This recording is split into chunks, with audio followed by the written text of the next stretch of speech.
Okay. Let me ask you this. On the whole, is it starting to get easier than yesterday? Now, think about it. This is weird. You're doing more stuff than yesterday. It's getting easier.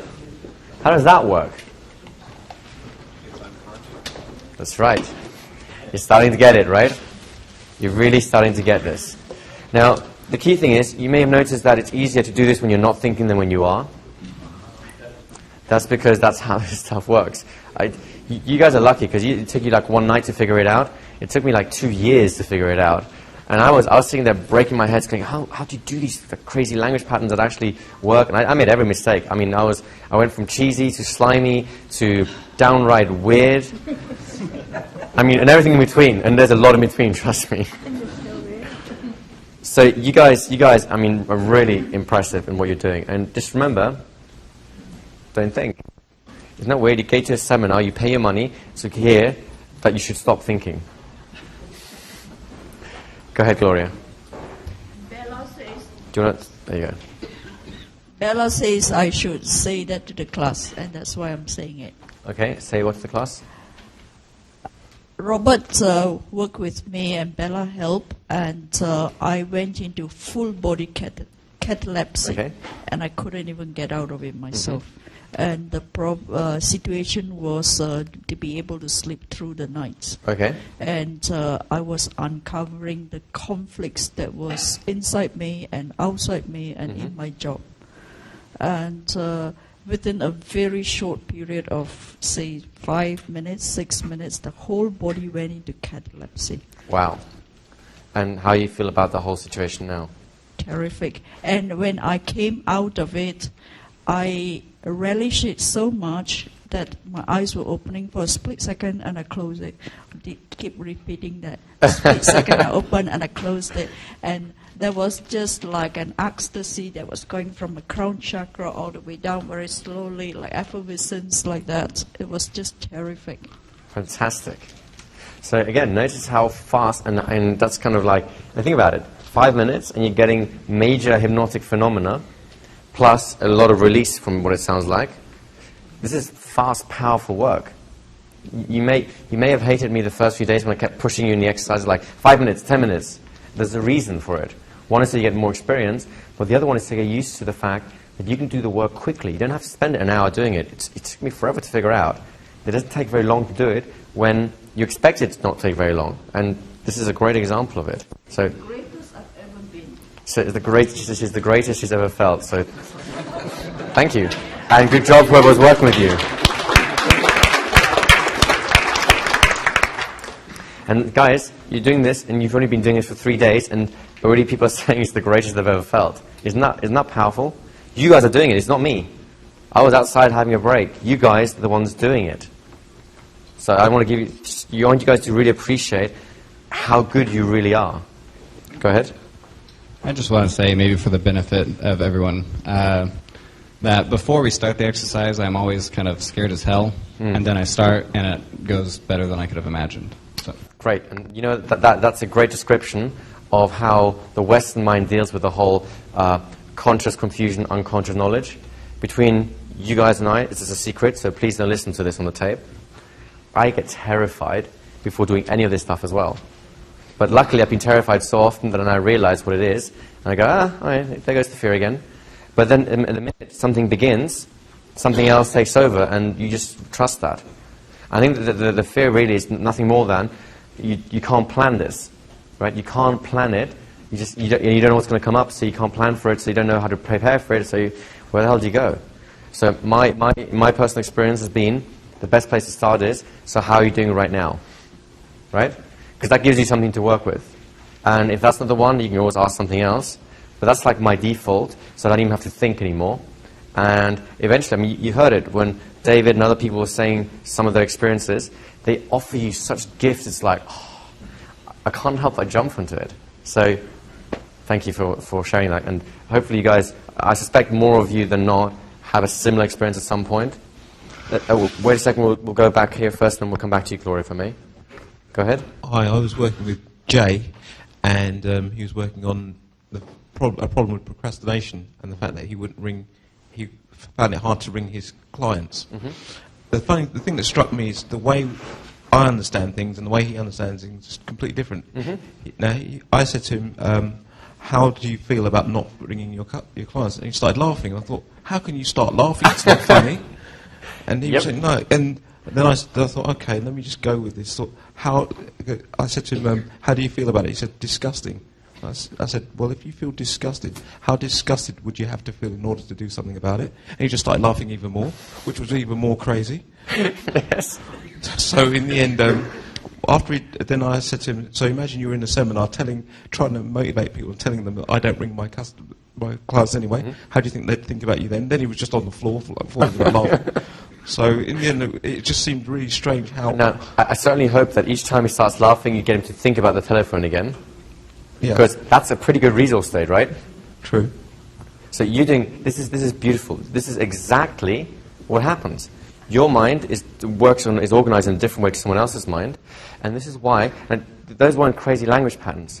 But you notice that because someone's mind, whoever it was, I think it was Jay you said, because his mind's organized in a particular way. When you switch that organization and you offer something that looks like the way it's meant to be, but it's somehow different, it's just so mind-bending. You can't conceive of anything. You can't grasp it. And you get reactions like laughter, like, what the hell, like, brains exploding. This is where he comes from. And it doesn't take a crazy language pattern. This is why I said to you guys before, and I think you'll appreciate more than most now, that when you make a mistake, you do better work than when you do it right. Because you're taking people to the edge of their reality, the edge of where their problem is, and you were probably just trying to find out a little bit about the problem, and you accidentally did a language pattern. It's like, but I haven't started yet. Right? This very same thing happened to me. I cured, I guess, a fear of flying in like 5 minutes of meeting someone. And this is my marketing story. This is great. Guy comes into my clinic. He's all fear of flying. Like, you say, oh, okay, sit down. And I asked a question. I can't remember what it was. Just wanted to find out a little bit of what the experience is. And he looked at me and went, huh? So I saw the trance, and the hypnotist went, oh, I'll jump on this one. So I repeated the question. And he went, huh? This is like minute 2 now. So I said, how are you doing? And he goes, I don't know, but it feels like all this stuff is like going, right? So I go, well, as you're going, what happened to the plane? And he goes, it's not a problem. I was like, all right, we're into minute 3 now. What do I do now? All right, test. So I did airplanes. It turned out he was actually just claustrophobic, so tubes and stuff like that as well. So I spent 2 minutes testing. Then I ran out of stuff to say. It's like, all right, what the hell do I do now? All right, well, let's go to the tube station, which is around the corner. So I took him to the tube station. He goes downstairs and goes, bye. And I'm like, all right, that's a 5-minute cure. Wow. So that was a mistake, by the way. You realize this, right? I really screwed that one up. Your greatest mistakes will be, as far as anyone else is concerned, your greatest moments of triumph. So is there a follow-up to this? Because that was a great thing to let people know about. There's one here. Go ahead. I was working with Winnie, and this was like such an amazingly elegant experience. And she was just doing the same questions. What are you feeling? How do you know? What does that mean? Over and over again. And I found myself, I had a very clear outcome of what I wanted when I sat down. But to describe it to her, I was creating these symbols, which she was then playing with, and what does that mean? And one of them was my positive, enthusiastic voice versus my negative, stay in bed, don't get up and do that. And she kept asking me about the voice and changing the voice, and I'm like, no, this is the voice that wants to have fun. This is the one that wants to come along. And it was just like every time another question would come, like as soon as I was kind of starting to work, well, now what are you feeling? And I'd whoosh off again, and now what are you thinking? And now what's this voice saying now? And it just seemed like it was so fast and so it is, isn't it? Effortless, so elegant. And at the end of it, she's kind of like, I almost didn't feel like I did anything. And I'm like, man, for me, you were so perfect. Because right when it would almost be like I would start to think, what's next? And then a question would come, and whoosh, It's like a roller we coaster go ride, again. isn't it? Yeah, exactly right. Yeah. It's fantastic. Good job, Winnie.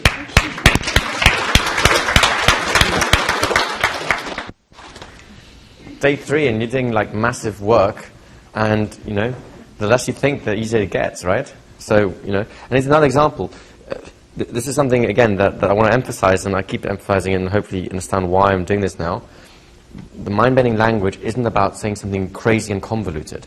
Something very, very simple can be the exact thing that person needs to hear. And you won't know what it is until you've said it and the person reacts to it. So stop thinking about it. Just go with where your instinct says. All you're doing is shifting your attention from one thing to another. If that shift didn't work, just throw another shift in. Because let's face it, you're not going to run out of attention, are you? It's not like you have an attention, you know, meter that says, oh, I'm sorry, sir, that's like my 10 units done for the day, so guess it didn't work. So great job, well done. There's someone over here. There you go, Gloria. I have done syntax before in NLP, but intellectually only, so it didn't mean very much to me. And this one is different in the sense that I also went to resolve conflict, and the conflict was very much deeper than an intellectual level. As I told you earlier, 3 months ago I booked the flight, I booked the accommodation, I paid the tuition fees, and then just a few days prior to coming, I said, no, don't want the long flight, so many hours. I tried to talk myself out of it. And then 24 hours, I told you, 24 hours prior to that, I had to confirm my ticket. And it turns out that the Melbourne that I was booking was the Melbourne in America, and most of the Americans don't even know that there's a Melbourne in America. And it turned out that I'm supposed to fly from the Melbourne in Australia to America, and I had to buy a ticket all over again. And luckily so, I did that 2 hours before the office closed, and here I am. Now you can imagine the amount of conflict that's at the subconscious level, which brings back to the fact that this morning you were drawing, one half of it is being resolved, the other half of it was not being resolved, and that's where my good partner helped me to resolve in the full body catalepsy. Perfect. Beautiful moment. Thank you. So yeah, I think that's worth it. And I think you sent the magic words in terms of, you know, a lot of you I know have experience already, and you know this whole playing with language, syntax stuff. You know, it works. But this is something that I spend a lot of time trying to think about. Why does it work less often than not? You know, what is it that some people just seem to have it, some people don't? And I think it's the idea of H+, and it's the idea this is not an intellectual exercise. I can't emphasize this enough. This is not an intellectual exercise. It's not about having the perfect composition of, you know, juxtaposition of a term and an idea and all the rest of it. This is about going with your instincts and taking whatever they say and spinning that, and you get into a rhythm. This is what you were describing so beautifully, Robert. There is a rhythm that happens to this. When you're in it, it just works. And when you're out of it, no amount of thinking will do anything. You just have to get back into it, which is what H+ helps you to do. Go ahead. At the break, I was telling Igor about this, so he asked me to share it, so I will. The short version is, for most of my life, I have had this weird, I wouldn't call it a fear exactly, but I guess it is, a fear of blackberries and raspberries. Like, I've always thought that I have an allergy to them, and I'll go into anaphylaxis and die if I eat them. And I figured out about 5 years ago that when I was a kid, I read a book called A Taste of Blackberries, which you can look up if you want. It's a children's book about these two friends who are out playing in the blackberries, or eating blackberries in the backyard or somewhere, and one of them has an allergic reaction, and the other one thinks he's pretending and basically lets his friend die. And that's this kid's book. Okay? Great kid's book, huh? So it's this children's book about, you know, listening to your friends and you know, the boy who cried wolf and all that. So for me, my whole life, I eat blueberries, I eat strawberries, I eat other berries, but blackberries and raspberries, because I couldn't differentiate them, I just stay away from them, and if juice has that in it in the ingredients, I'll put it away. Well, about a year ago, I looked this book up on Amazon because I wanted to get it and kind of revisit this, and I read the back cover, and much to my surprise and horror, I found out that he didn't die from eating blackberries. he died from getting stung by a bee while they were eating blackberries. Now, the interesting part is, as Igor said earlier, it doesn't matter what actually happened. What matters is how you remember it. So what actually happened in the book, what actually happened in my experience as a kid reading the book, was about a bee sting, but somehow I remembered the blackberries and raspberries, even though it was blackberries, and it became this big symbolic thing in my mind. So I was working with Grayson, and I talked about this, and then he was walking me through it, and we got to a point, I can't remember exactly what he was saying, of course, and neither can he, but we got to a point where I was aware of there's me who's going and looking at a juice thing and kind of afraid of it, and then there's this other person who's the person telling me that I should be afraid of it, and that was like me as a little kid. Mm-hmm. And at some point through his questions, it shifted, and now... Or actually, it was the other way around. I was the person who was scared, and there was this person saying, it's just juice. It's just blackberry. And that shifted, and I became the other person, and there was this other person there. And then somehow that reminded me of the whole cat thing I talked about earlier.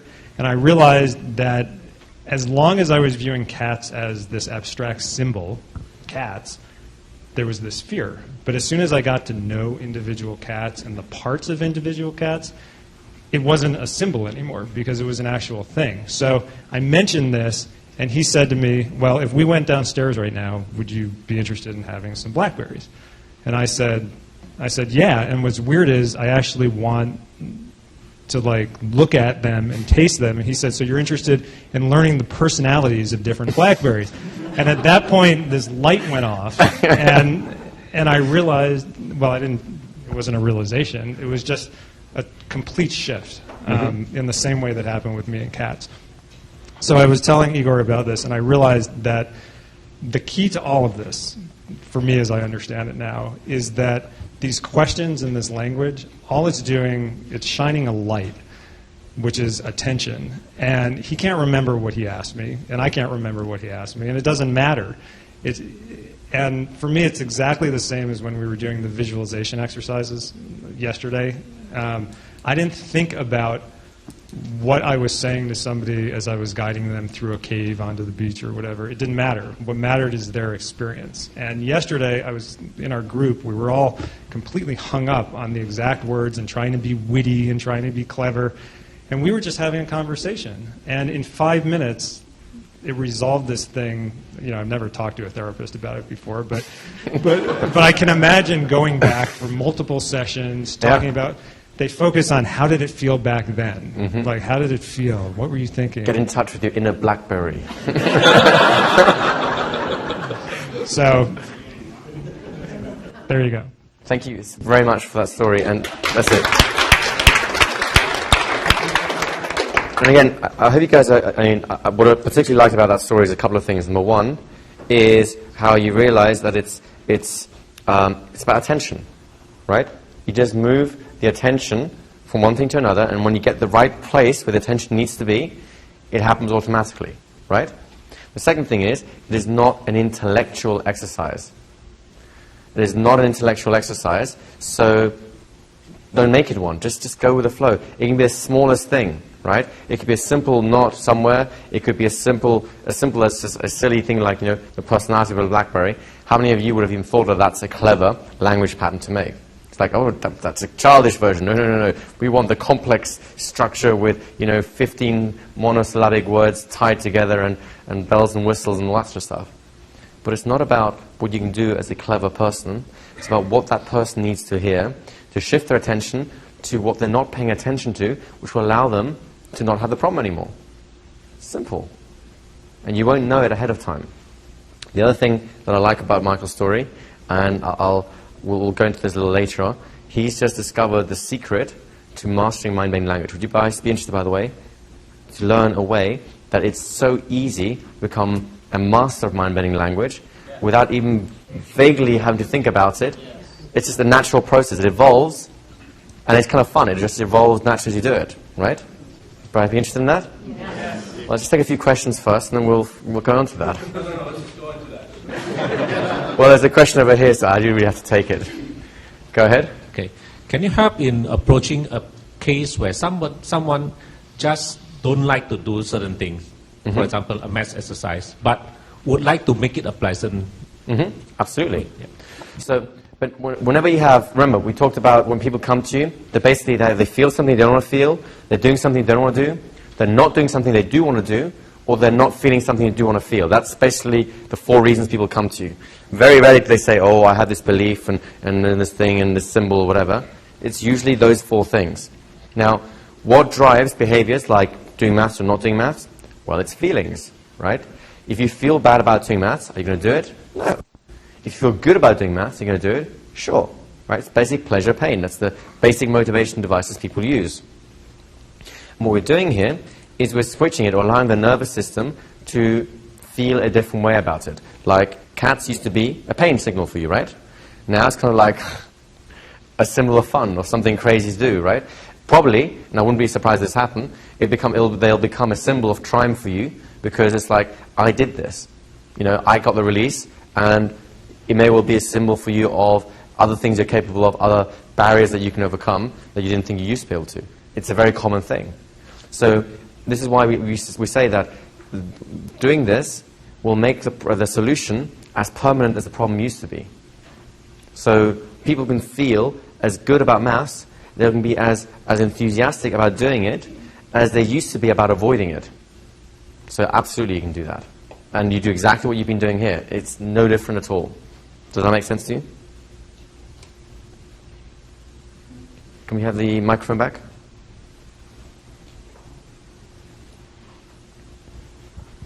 But they do not really have the positive drive to actually do that? Well, in terms of if someone's not doing maths, anyone here, so is your question, just so I can understand the question, is your question is, someone doesn't like doing maths, yes, but they want to do more of it for whatever reason, maybe for work or something else, and you want to feel help. like they're forced to do it.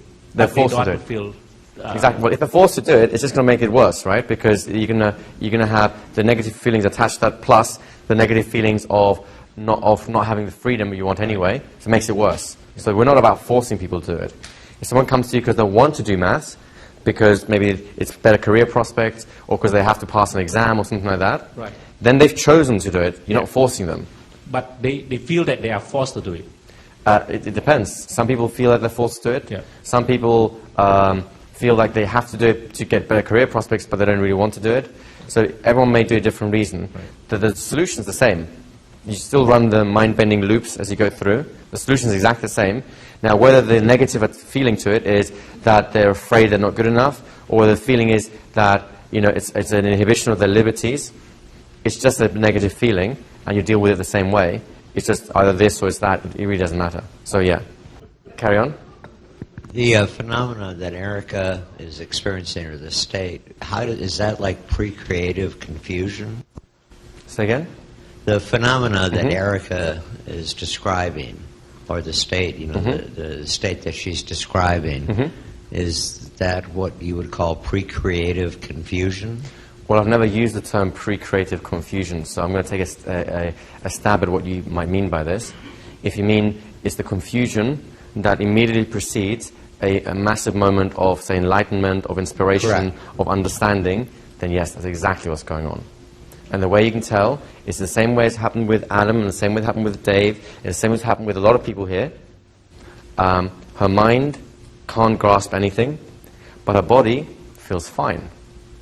So, going back to this diagram we had over there, the unconscious, the lower half, is full. It's got all the pieces in place. The mind, the upper half, hasn't caught up yet with all this shift, shall we say, in understanding, in perception, in the way they're being. So the conscious mind hasn't caught up yet. But when it does, it's going to be 10 times better than what used to be the case. Does that make sense? Yeah, and I guess this is what I'm saying is so you say that's what's actually happening. Yeah. And so if you can identify that, then you can, of course, release any anxiety, and you can even welcome it and say, hey, exactly, I'm about there. It's going to pop up. Between you and me, don't tell anyone else here, that's how I do the seminar. Seriously, I have no idea. I have a vague idea of the things I want to talk about, but it's like one sentence. And then the rest of it is I'm a total blank. I stand up and I have no idea what I'm going to talk about. Like, please don't listen to this because you might think a little less of me at that point. But I feel good. Isn't that weird? I have 100 people listening to me and they pay to be here. And I have no idea what I'm going to tell them and I feel great about it. Now, Igor, would you call... You and I are in the same place, by the way. Would you call what you just described yourself as being in the zone? Yeah, absolutely. And you almost are in the observer position where you're also like in the audience listening to yourself do the seminar saying, man, I where the hell did that come from? That's extraordinary. Actually, that happens during the breaks. Whilst I'm doing this, I have no concept of myself. Seriously. I go home, and this will be a killer kicker for you guys. I go home at night after the seminar to just think a little bit about what happened and what I want to do the next day. And I start having these flashbacks about stuff that you guys are doing and that we were saying or talking about. I'm going, man, that was good. Where the hell did that come from? Who said that? Seriously, it feels like I was watching the seminar thinking, this guy's good. And I have no connection to that. It's like me doing it. I have to remind myself, it was you that was doing that. But I don't know, because I'm in the same place Erica is, where whilst I'm here, I honestly don't know what I'm saying or what I'm doing. I have no clue. Thank you. If only my teachers at school had realized this. Igor, no idea. Great, well done. Go ahead.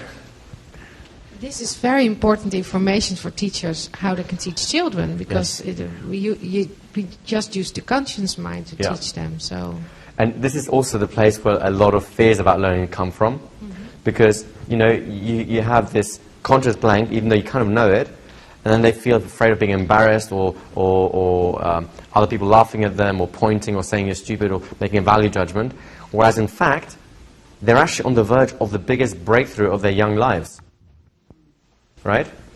So I think confusion is a great thing to play in, provided that you have the physical sensations that go with it or meant to go with it, rather than the other kind of confusion. Now, don't get me wrong, I'm not saying that only confusion is good. If you have confusion and you feel bad about it, it's like something missing, right? Chances are that something is missing. At which point, you need to go and find more information, better models, better ideas, whatever it is. So there is also something it's called negative confusion, which is your conscious mind has no clue, and your unconscious mind has no clue, which means the totality of being has no clue, so it's not the most effective place to be in, right? But this is a very different kind of confusion.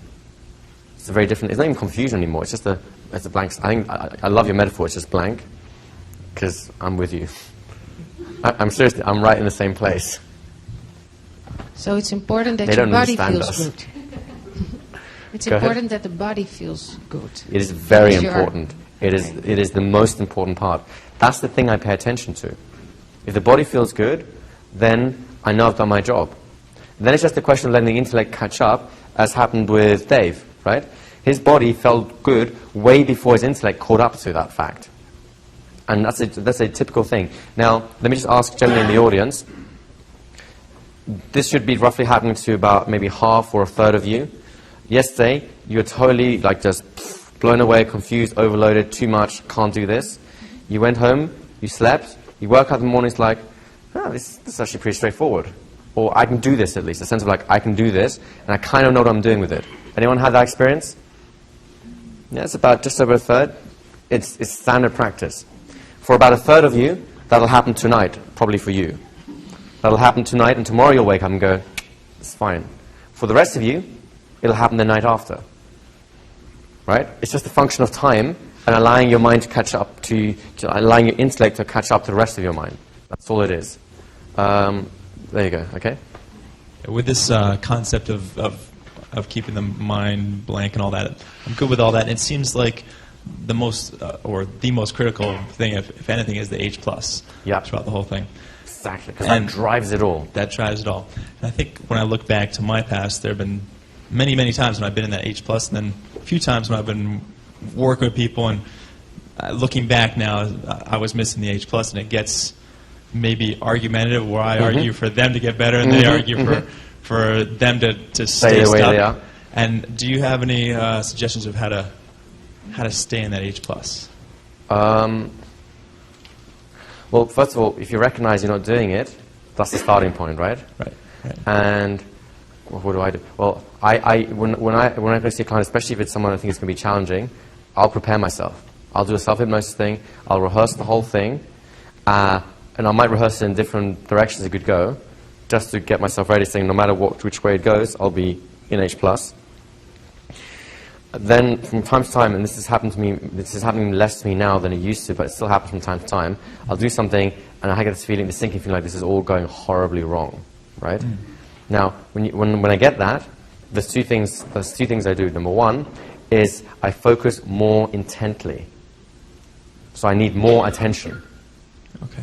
So I focus, I'll tell you a story. I used to do corporate coaching, as you know, and I got into it I got a lot of my big breaks by helping one of these team development companies that does these team days, but for really big companies, right?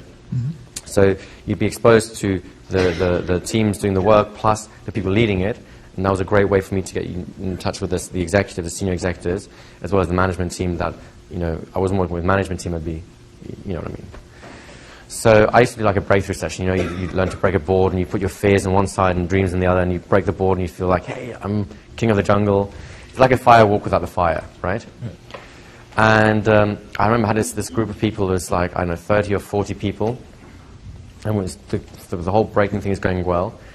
And then we come up with the big boss, and it's a lady, a little older, great person, great heart, and she's doing it. And she's trying, and she's bouncing on the board, and you can see the fear. She's hesitating. Basically, a board break is easy, provided you commit.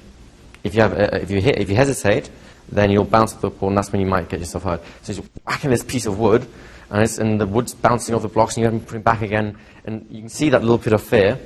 And I'm getting this sinking feeling, going, "Oh my God, this is going so bad," because they're all watching.